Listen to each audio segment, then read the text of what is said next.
Okay. 3 4 minutes.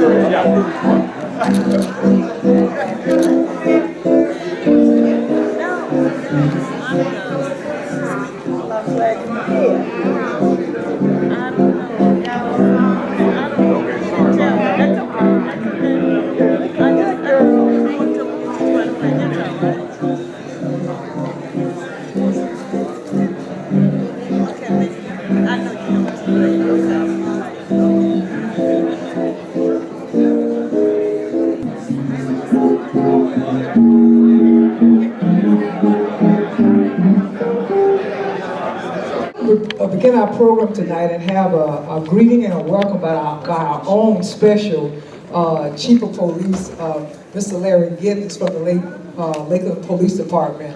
As he makes his way up, I am so excited because I've worked on projects with Larry previously and know that he has this community at heart. So greeting and welcomes from Larry.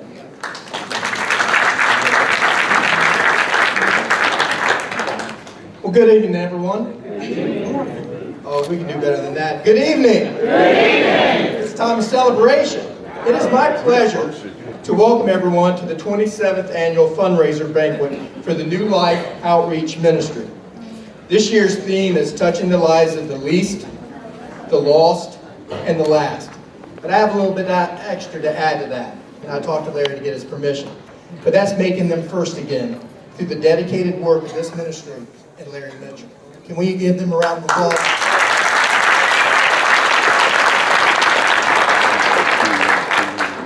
This ministry was founded by Larry in 1988 and has been helping those that find themselves in a homeless or substance abuse situation. And it goes more than that. It goes to the partnership that we share with the ministry and Larry in this community. And I will tell you as the Chief of Police that we are so fortunate to live in a town, in a city, in a community that is so giving, that we understand that people deserve a second chance. And if it wasn't for these types of organizations, through their ministries, through their outreach, they wouldn't get that opportunity. So thank you very much for coming out and supporting such a worthwhile program. It is now my pleasure to introduce our city manager, Mr. Tony Delgado.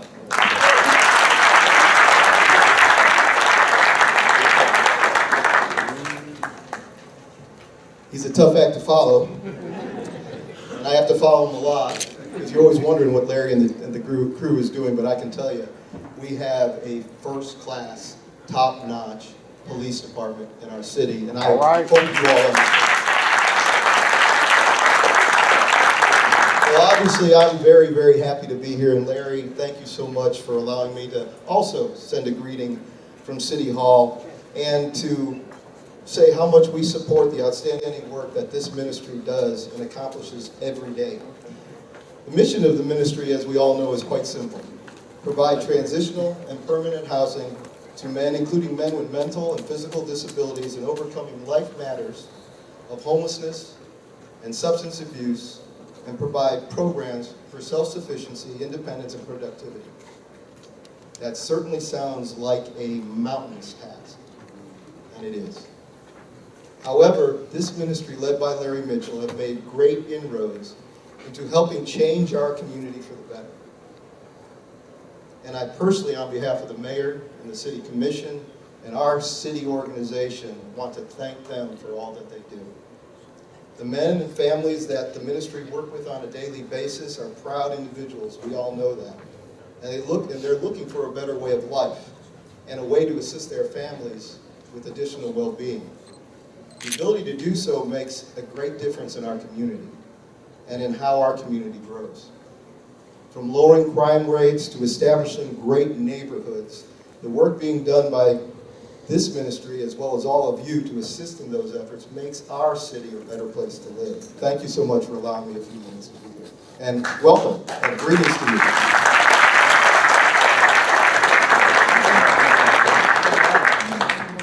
Thank you, Larry, and thank you, Tony. It's a blessing to have the community and also the city to support what we do in our project. I'm going to ask that again. How many really know that God is great?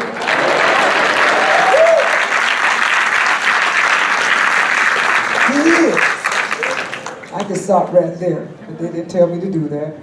Because if we do not know how great God is, we cease to exist. There's a lot going on in the country.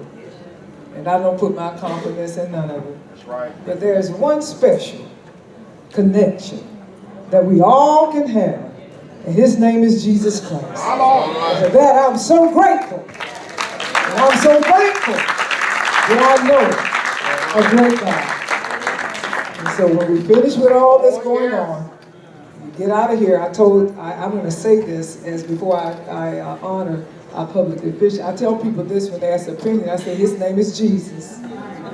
And that's the main thing that you need to know. There's nothing happened that is not predicted, not according to the will. So you need to know his name. So when they say how great our God is, you ought to just scream, yes! Okay, I'm going to say it one more time so we can get some connectivity in here. One more time now. And then I'll go on if you do it right. How great our God. Now, I can go on. The introduction of our speaker from Mrs. Yvonne McShay, and then we will have our speaker, and I will not come back up until the organizational players. So Mrs.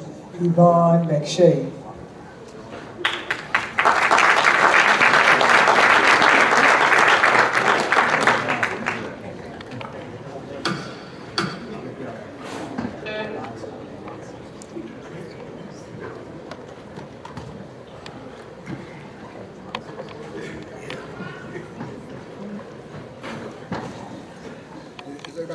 Y'all want to know what Larry said? This is not supposed to be my job.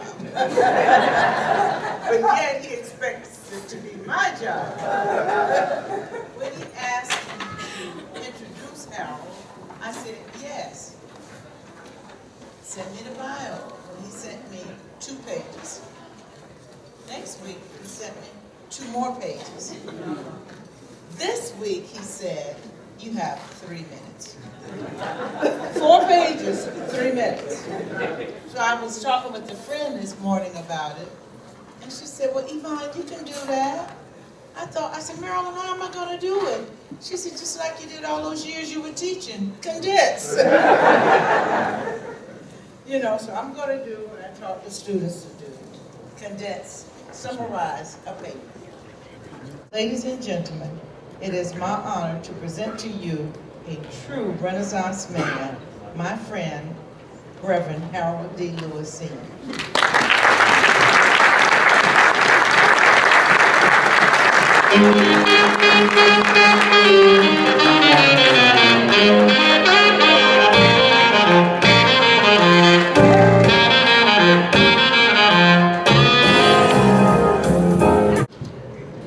Good evening, everybody. God bless you, and welcome to this banquet. 27 years. Let's give Mr. Larry Mitchell a round of applause. God bless him. God bless him. Larry came and whispered to me and told me I had a certain time limit, and I whispered back and told him I was not a helicopter. I'm a 747, so I need some runway to take off to gain some altitude. So I'm gonna do my best. So that means I got to speak fast. That means you got to listen fast. But if you finish listening before I finish speaking, wait on me and we can leave together. Amen? God bless you. God bless you.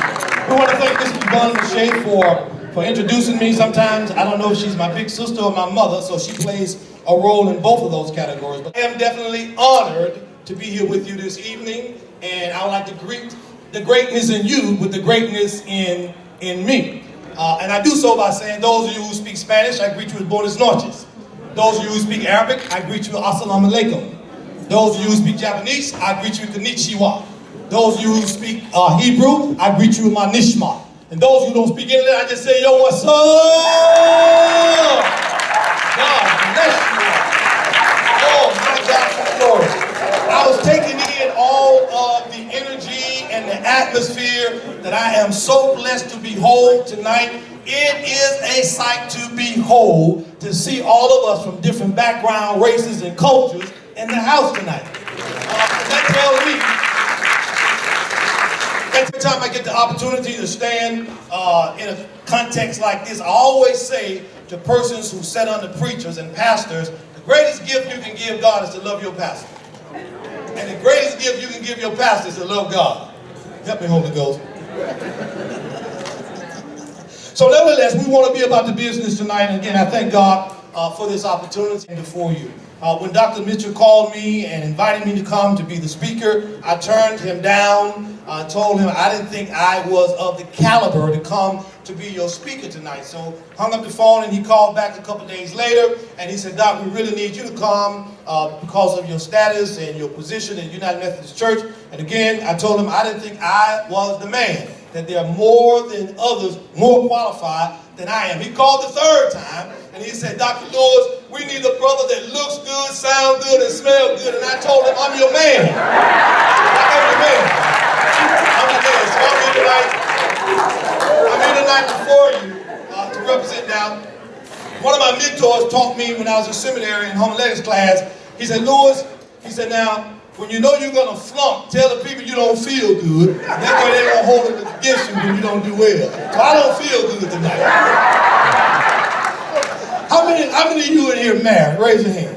If you're married, oh, God bless you. How many of you all are single? How many of you are single? Uh-oh. I'm going to tell the single folks something that my grandmother taught us. She said, it's better to wait on a prince that may never come than to hook up with a frog that may never leave.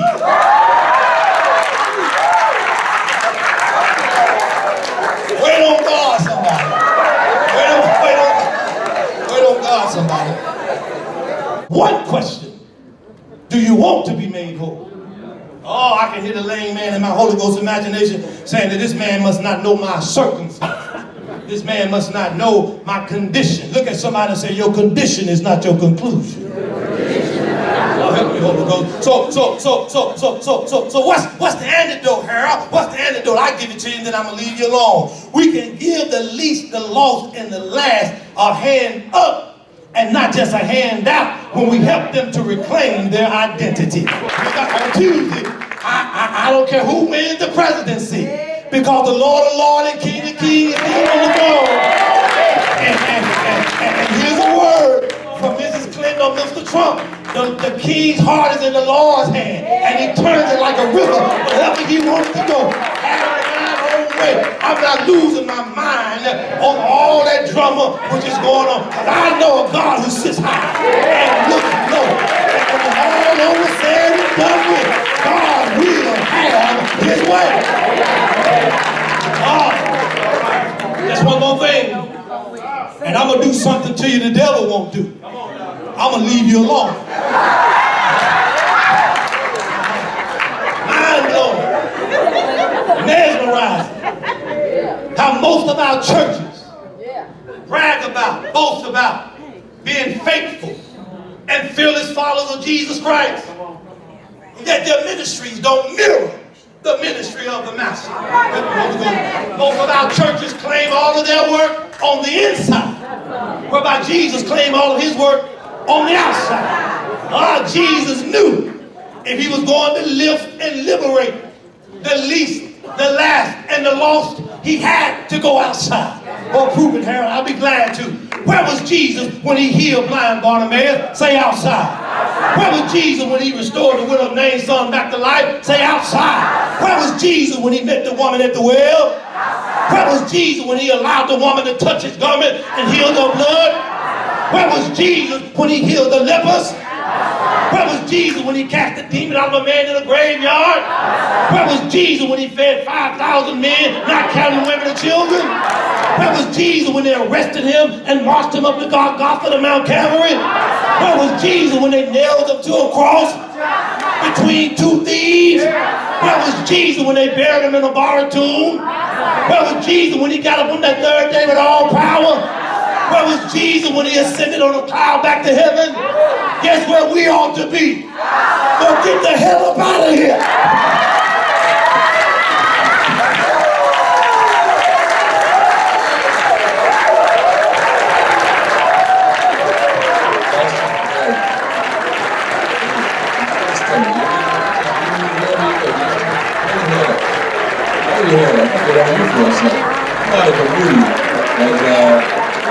Look here. Thank you, man. I want to thank Keith for introducing me to you. It took me a long time to get a hold of you, but it was worth the while. You're an awesome guy.